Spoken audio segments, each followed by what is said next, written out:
I glanced at my dad's bank account and noticed nearly $450 million sitting there. A thought crossed my mind: this money is all mine now. I don't need you anymore. After my kind father-in-law passed away, I was still deep in grief when my husband casually dropped the bombshell that he wanted a divorce. It turns out, he was only revealing his true colors after getting his hands on the $450 million inheritance from his father. To him, I was nothing more than an ATM, just waiting for Dad to pass away so he could live a lavish life without lifting a finger. I had glimpses of his true nature before, but I never realized he could be this awful. Before I knew it, my fists were clenched in anger, not just at him, but at myself for being fooled into this marriage. I could accept being deceived, but what I couldn't stand was him speaking so badly about my kind father-in-law. "Fine," I said, "hand me those divorce papers." I snatched the papers from my husband, signed them quickly, and threw them back at him. "All right, the rest is up to you," I told him. "Yeah, leave it to me," he replied smugly. He offered to send my belongings, but I just walked past him, out of the living room, and left the house. I knew my husband would regret divorcing me. Sure enough, he called me later, panicking when I explained that the $450 million was just a fantasy. "My name is Jennifer, I'm 45 years old, and I work in sales.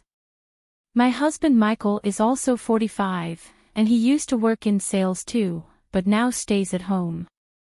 There's a story behind him becoming a homemaker, but to explain that, I should start with my first husband.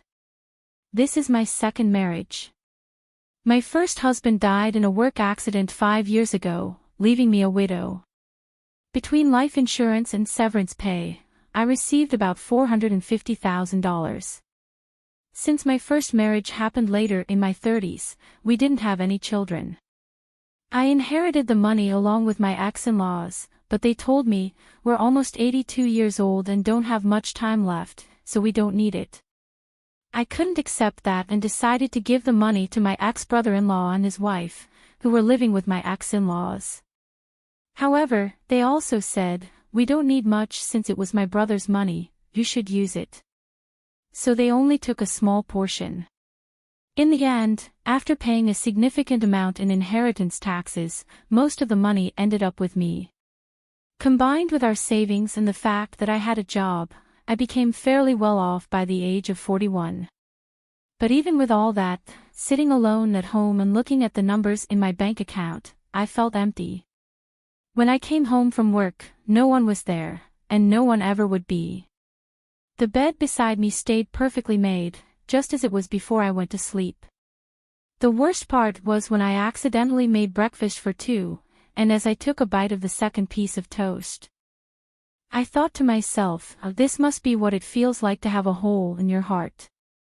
I desperately wanted to take some time off, but I couldn't afford to, so I went back to work, carrying this emptiness inside me, constantly feeling a void. I yearned for someone, anyone, to listen to me. That someone turned out to be my current husband. When I told him about losing my previous husband and needing time off because of it, he responded with, "I'm sorry for any inconvenience." I quickly reassured him, no, it was no inconvenience at all. Besides, your husband was a lucky man to have someone who cared for him so much. I'm sure he was very happy. He then shared a bit about himself, admitting, "As for me, I'm terrible at relationships. Even when I do date someone, I get dumped quickly. I know it's because of my careless personality, but it seems hard to change who you are." My husband and I were business acquaintances before we got to know each other better. I knew he was a cheerful person, so when I visited his company, I ended up telling him everything. Normally, anyone would find such a dark and heavy story off-putting, but he listened quietly and then lightened the mood with some jokes. His words and smile seemed to mend a bit of the hole in my heart. He continued to listen to my stories, and we began meeting outside of work. One day, while we were talking, I accidentally dropped a receipt, and he jokingly said, "Wow, my wallet is twice as thick with coins." You dropped a receipt. We both laughed, and he mentioned needing to organize it but finding it such a hassle. Later, when he tried to pay at a store, receipts started falling out as he pulled out some cash. I picked up the receipts and handed them back to him, and he stuffed them back into his wallet, grumbling about the coins. It seemed like the receipts were making his wallet bulky. "You're like a kid, Michael," I teased. "What?" "I'm 45, you know," he replied. Despite his carelessness, there was something endearing about him, and I felt the hole in my heart slowly starting to close. We continued to meet privately, and a year later, he confessed that he had feelings for me. It had only been a year since my previous husband passed away, so I was conflicted, but I felt as if my late husband was encouraging me to move forward, not stay stuck in the past. So, I decided to start dating Michael. People around us had their opinions, but making that important decision helped me begin to heal. However, just a month later, Michael gave me another serious concern when he asked me to make an incredibly important decision: shouldn't we get married? Given our age, it's better to decide sooner rather than later this time. I couldn't sense my late husband's voice guiding me this time. It felt as if he was telling me to trust my own intuition and keep moving forward. So, I made the decision to marry Michael. "Okay, let's get married," I said, even surprising myself with how quickly I made the decision. It was likely Michael's personality rubbing off on me. I started to believe that a bit of carelessness wasn't so bad if it made me more positive. However, I also learned from Michael that too much carelessness could be problematic. "Wait, live with your dad?" I asked. "Yeah, just recently he got sick and needs help with daily living. He kept working past 73, thinking he was still young, and now this happened," Michael explained. "What about your mom? Is she helping him?" I inquired. Didn't I mention it? My mom's not around. My parents divorced when I was young, and I haven't seen her since," he replied. "This is the first I'm hearing of it. Sorry, don't be mad, but it's a heavy topic to bring up when we weren't sure about getting married yet, right? I figured I'd tell you later," he continued. "Even if you put off talking about living together, you could have told me about your parents." "I would have known that living together might be an option," I said, feeling a bit frustrated. "Well, let's not sweat the small stuff. Just meet my dad and then decide if you're okay with living together. And if you say you can't live with him, we'll figure it out then," Michael said with a smile. But I couldn't smile back. "I'm not planning to say I don't want to marry you just because I don't want to live together. I just wish you had told me the important things earlier. I thought being careless wasn't so bad, but now I see it's not a good thing after all." In the end, I agreed to meet his father as Michael suggested. Then I began to understand what he meant by small stuff. "Your house is pretty big," I commented. "Just a bit. It's just me and Dad, so we have some extra rooms. If you move in, you can use any of the spare rooms," Michael replied. I was about to meet his dad for the first time, so I was a little nervous. Ignoring my feelings, Michael opened the gate and walked towards the front door. His house was 3 stories high, slightly bigger than the neighboring houses. Living there with just the two of them seemed quite luxurious, that's what I thought. But Michael seemed dissatisfied. "Dad's so stingy, he should have built a bigger house," he muttered to himself. I was too nervous about meeting his dad to confirm what he said. "Dad, I brought her." "This is Jennifer," Michael said. "Nice to meet you." I apologized for greeting him from bed, explaining that it's been hard to move lately. His dad responded, "Please don't strain yourself." With John's help, Michael's father propped himself up. He wasn't completely bedridden and seemed able to walk slowly with some assistance. Despite his physical issues, he appeared sharper than I expected. "So, Jennifer, you're in sales for office equipment. With the shift to paperless offices, selling hardware must be getting tougher, right? He asked. Yes, industry-wide, equipment sales have been declining for about 11 years, so everyone is focusing on new services or business expansion, I replied. Considering the domestic market for the equipment is almost saturated, you need to look at countries where there's still demand for new services. IT integration might be the way to go.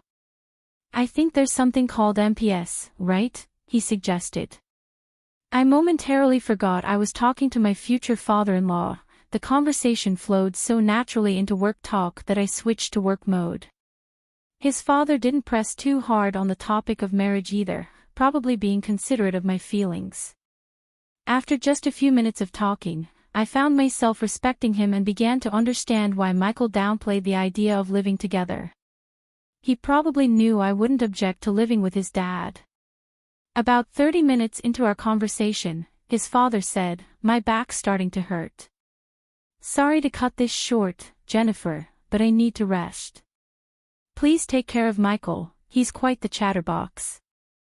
"Sure, I will," I replied, though I wondered if "sure" was the right response. His father seemed to end the conversation early to avoid burdening me. I wanted to talk more but didn't want to tire him out. Feeling a bit disappointed, I left with Michael. On the way back, Michael told me more about his dad. "Dad's a serial entrepreneur," Michael said. "A serial what?" I asked. "A serial entrepreneur. He starts companies, grows them, then sells them. He's done it multiple times," Michael explained. "You can just buy and sell companies like that?" I was surprised. "Well, yeah. Selling one company involves millions of dollars. Starting and growing a company also requires a lot of money, so the sale isn't all profit, but still, Dad's pretty well off. He just doesn't like to spend. He could build a mansion that would make jaws drop, but he doesn't," Michael said. "Don't you know much about his work?" I asked. "He doesn't talk much about work or money. He never hired me for his companies or taught me how to make money. Living at home is the only way he spoils me, even though he's got so much money. He could spoil me a little more, don't you think?" Michael replied. "Your dad probably has his reasons," I said. It was clear that his father was an impressive person, and I could understand why John might feel overshadowed. Given how remarkable his father was, John probably faced constant comparisons, so it made sense he had some complaints. "By the way, why did your mom leave? Your dad seems so kind. It's hard to imagine their marriage not working out," I asked. "Mom spent a lot and wanted an easy life. After the divorce, people only came after Dad's money, so he decided never to marry again and focused on work instead. With that much money, he could have spent a bit, don't you think?" Michael answered. "I don't believe in spending money just because you have it," I said. From what Michael told me, it seemed his mom relied heavily on his father's money, so I couldn't agree with him on this point. But I felt Michael's words stemmed from feeling inadequate compared to his father. Later, Michael and I talked about living with his father. His father currently relies on John for help and also gets assistance from a home helper when John is at work. I assumed my husband and I would continue working while getting help from a home assistant to care for my father-in-law. However, Michael surprised me with a different idea. "I want to quit my job and take care of Dad," Michael said. "What? Quit your job?" I was shocked. Dad's such an incredible person, right? I feel like I haven't done anything for him all this time. So from now on, I want to support him without relying on a caregiver. "I'll be like a homemaker," Michael explained. "I'll take care of the house too," he added. "Are you sure you won't regret quitting your job?" I asked. "I'd regret not doing anything for Dad more. I can go back to work after he's gone," he replied with a small smile. "That joke isn't funny," I said, feeling worried. I had thought my husband might resent his father, but it turned out that wasn't the case. Despite everything, he really cared for his dad. "If you're going to be a homemaker, you better handle the housework properly," I warned. "Leave it to me," Michael said, puffing out his chest confidently. Since my father-in-law would cover his own expenses and my income would be enough for the two of us, I decided to let my husband take care of the housework. When we got married and started living together, everything went as planned. I worked while Michael took care of the house. He managed the chores, handled the finances, and supported his dad. Whenever I tried to help, he'd say, "You're tired from work. I'll handle the house stuff. You rest." My father-in-law remained kind and shared many valuable stories with me. Our second marriage was going well, but I noticed that my father-in-law would sometimes frown when he saw Michael doing housework. A month after we started living together, Michael began slacking off with the chores. "You're sleeping on the couch again. You've been there all day, haven't you?" I asked. "No way, I went to the fridge when I was thirsty and to the bathroom too," Michael said, trying to defend himself. "That's not what I mean. What about dinner? Did you go grocery shopping?" I asked. "Dinner's ready, don't worry," he replied. I glanced at the kitchen, but there was no sign of any cooking. All I saw was an empty container on the dining table. It was clear he had been lazy all day. I realized then that "dinner's ready" meant something else entirely. Perfect timing, the intercom rang, and Michael grabbed his wallet and headed to the door. I was too stunned to say anything. Michael had only handled the housework diligently for the first 3 weeks. After that, he gradually stopped doing anything, and I ended up cooking, cleaning, and doing the laundry. It's typical for someone with a careless personality to start strong and then quickly slack off. Caught up in the excitement of getting married, I hadn't foreseen this. My father-in-law, on the other hand, must have predicted it early on, which is why he frowned when he saw Michael doing housework.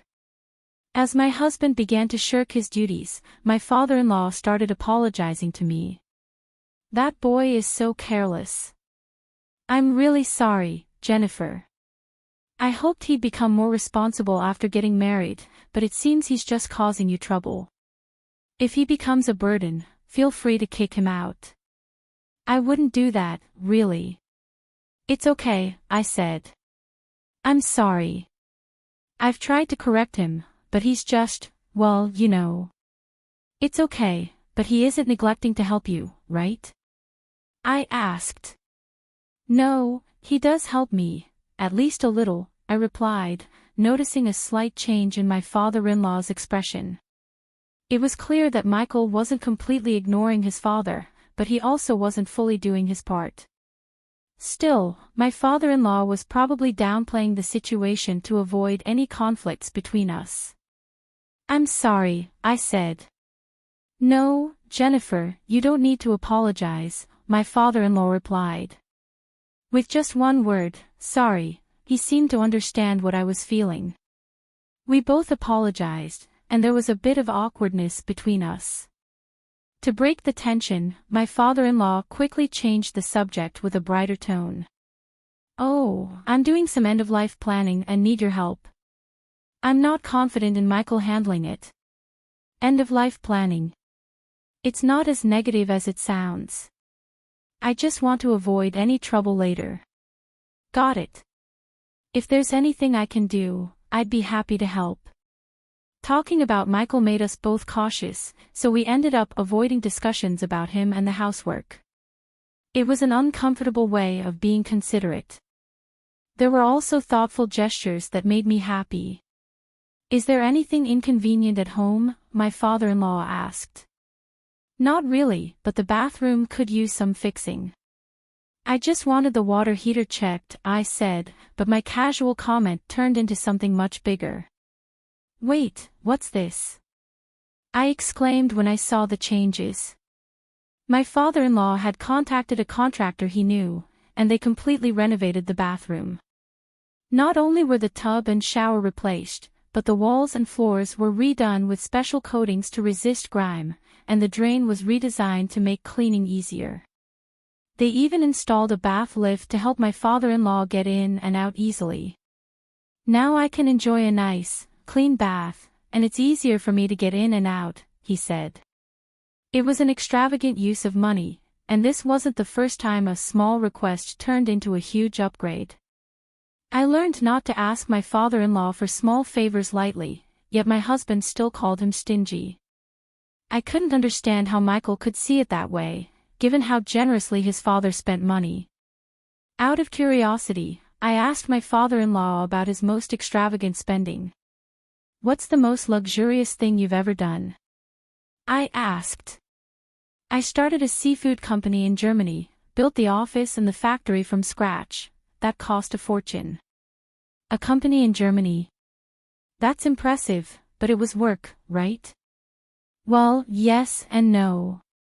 I did it because I wanted to, so it was more like a hobby." "Why seafood in Germany? Was it because it was profitable?" "No, I had no knowledge or connections and didn't think about profits. Germany exports a lot of seafood, and we import a lot of it. I love seafood, so I thought I could make money and eat all the food I wanted," he said, looking happier than I'd ever seen him. He must have really enjoyed that time. But if he just wanted seafood, he could have bought as much as he wanted. Starting a company overseas seemed extravagant. Do all successful people think this way? It's a world far beyond the understanding of an ordinary person like me. It made me realize that my father-in-law wasn't stingy, he was just careful about when and where to spend money. My husband just didn't understand that. One day, my husband burst into Peter's room and vented his frustration at both of us. "You listen to Jennifer's requests but not mine. Are you talking about the bathroom? You use it too, right? And since cleaning is easier now, it's a big help to you as a homemaker, right? Jennifer gets to enjoy a nice bathroom, and it's convenient for me too." "No one loses here," Peter replied calmly. My husband clicked his tongue loudly and stormed out, slamming the door behind him. "I'm really sorry," I said. "It's fine. But why don't you listen to your son's requests?" I asked.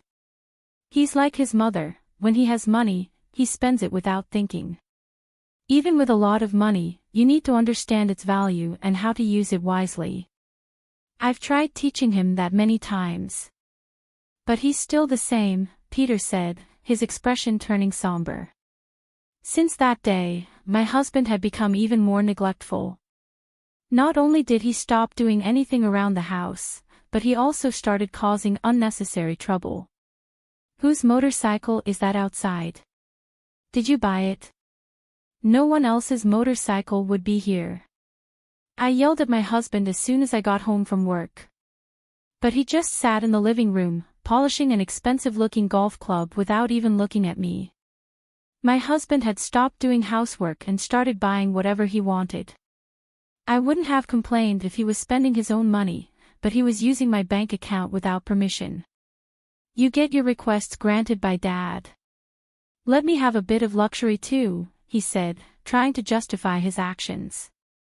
He had been diligent as a homemaker at first, and I hadn't seen this lazy side of him before we got married. It seemed he had been hiding his true self.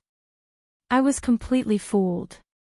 When we got married, I told my husband, "If my salary isn't enough for our living expenses, feel free to use the money in my account."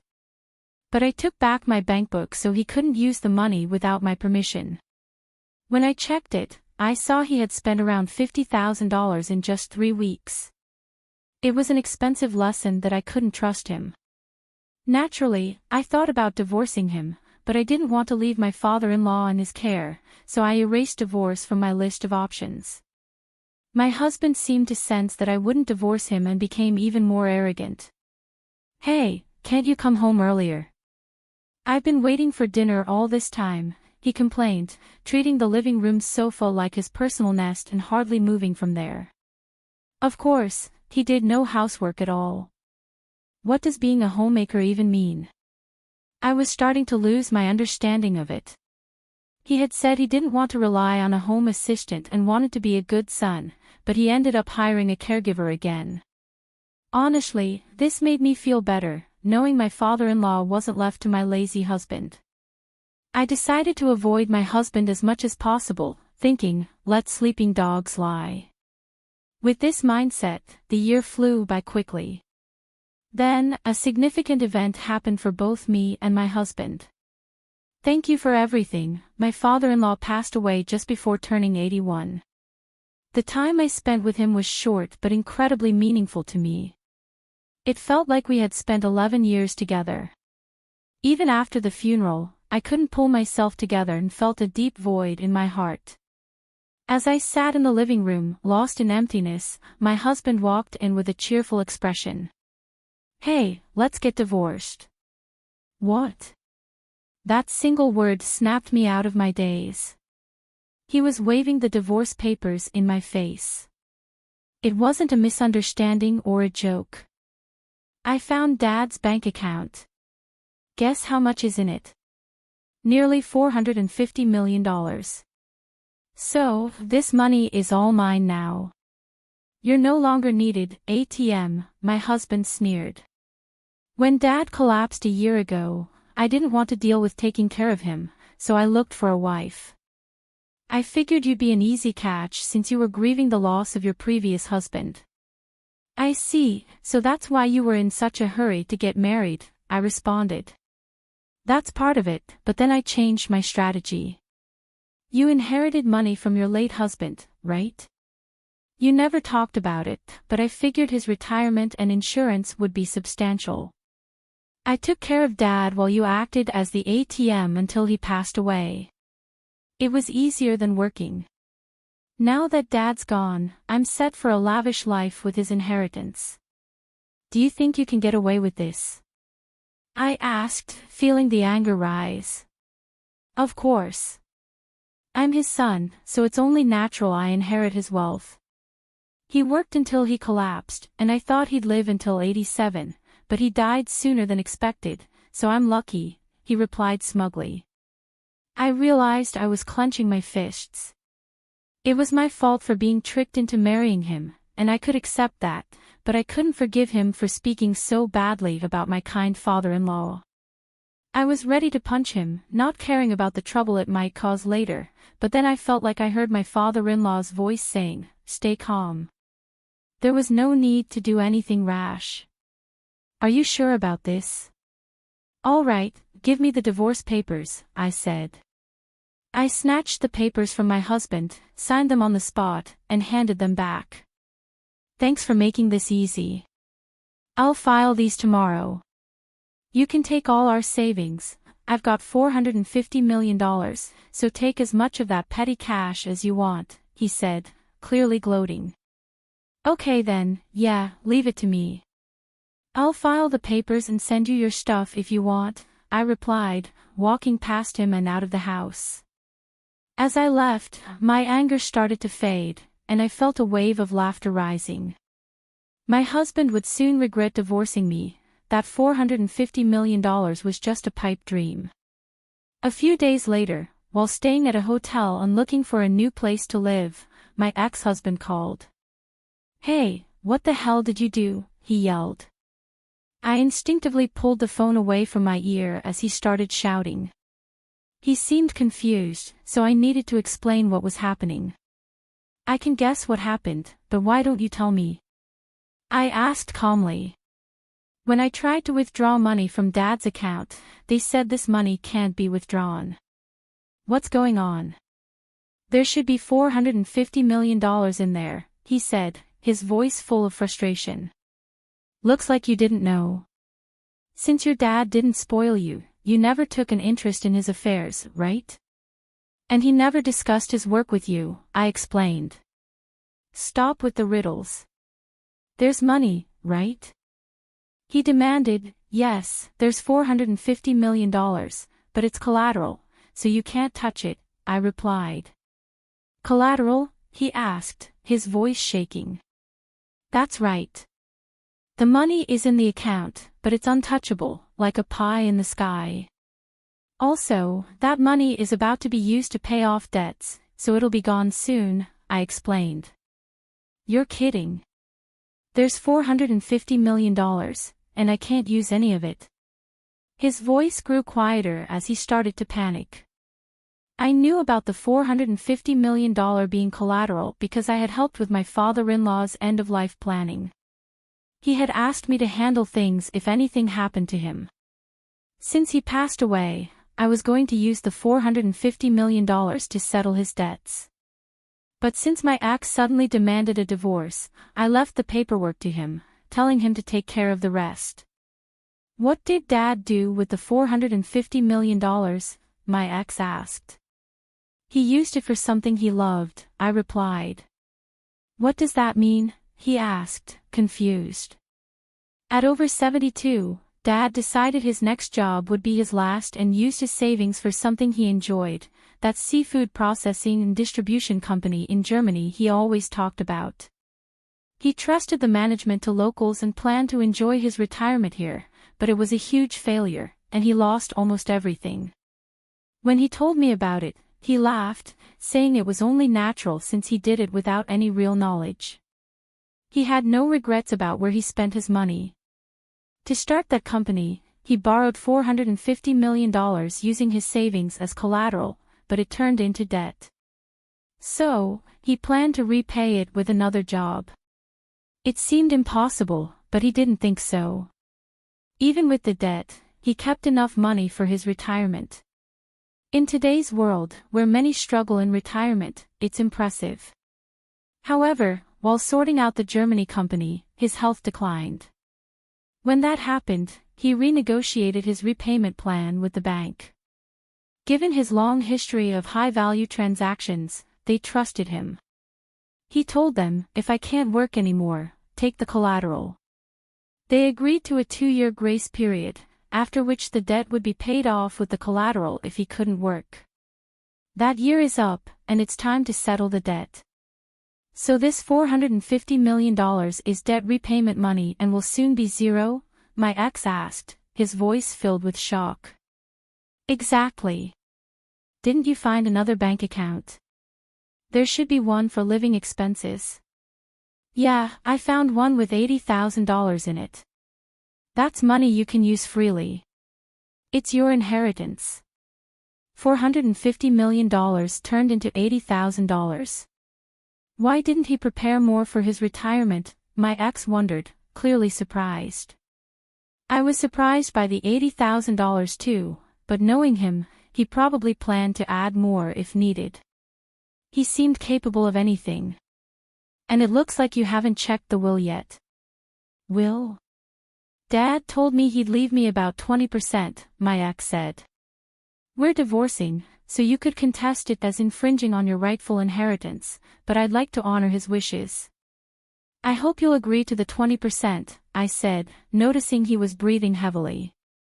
He thought he'd get $450 million, but the amount kept shrinking, and now he was panicking.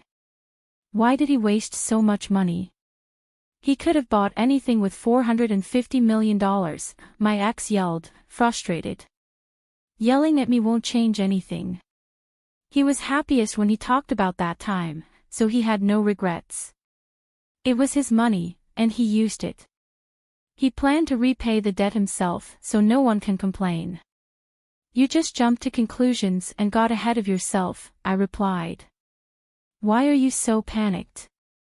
I asked. The truth is, I thought I'd get $450 million, so I spent all my own money. My account is empty, he admitted. What? Seriously? I was shocked. My ex-husband had been spending money he didn't even have yet. Now that we were divorced, he couldn't rely on my savings anymore, and he was currently unemployed. I finally understood why he was so panicked. Still, you have a roof over your head and a house, so you can rebuild your life, right?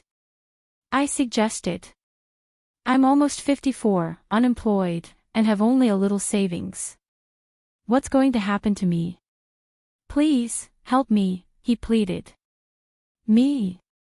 You have savings and a job, don't you? Why should I help an ex-husband? You're suffering the consequences of your own actions, I said firmly.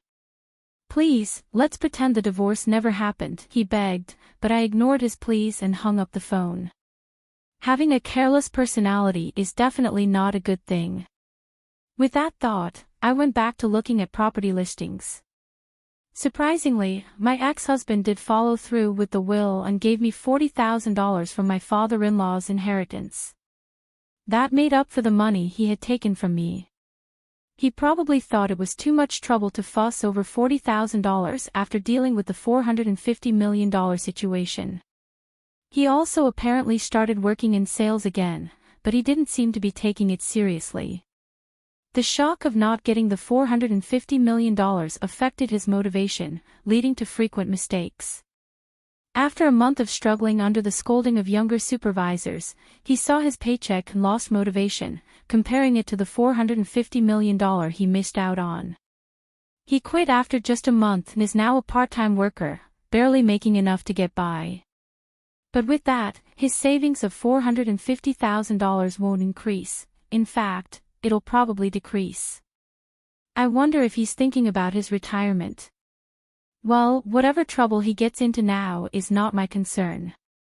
There's no ATM for him anymore, he'll have to work hard. I rented a small condo and started living on my own. I put the $40,000 from my father-in-law into my bank account. I consider it a kind of talisman, so I don't plan on spending it. Seeing it in the account feels like I'm carrying a bit of my father-in-law's work spirit with me, which motivates me. Today, I'll draw strength from him and do my best at work.